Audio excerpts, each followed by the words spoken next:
Une nuit sans lune, au-dessus de la mer Noire. Dans l'obscurité, plusieurs Su-24M ukrainiens décollent silencieusement. Leur mission est capitale. Sous leurs ailes, une arme capable de frapper loin et avec une précision chirurgicale. Le Scalp-G, un missile de croisière français, conçu pour détruire des cibles stratégiques en territoire ennemi. Alors que les avions prennent de l'altitude, les pilotes vérifient une dernière fois leur système. Leur cible est connue, le Novocherkassk, un navire de débarquement russe stationné dans le port de Féodossia, en Crimée occupée. Ce bâtiment n'est pas une simple coque d'acier flottant. Il transporte du matériel militaire, des munitions et des véhicules destinés aux forces russes en Ukraine. Sa destruction pourrait perturber la logistique ennemie et envoyer un message clair. À plus de 200 km de la cible, les pilotes ukrainiens atteignent leur zone de lancement. L'instant est critique.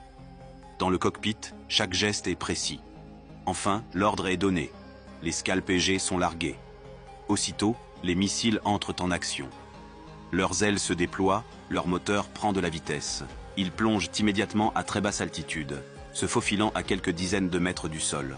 Leur trajectoire est calculée pour éviter les radars et les défenses anti-aériennes russes. Grâce à leur système de navigation sophistiqué, qui combine GPS, guidage inertiel et reconnaissance du terrain, ils ajustent leur route en temps réel pour atteindre leur objectif avec une précision redoutable. Les minutes passent et le silence nocturne est brusquement brisé par une explosion titanesque. L'un des Scalp-G frappe en plein cœur du Novocherkassk. L'impact est dévastateur. En une fraction de seconde, la charge militaire du missile perfore la coque du navire, puis détonne à l'intérieur.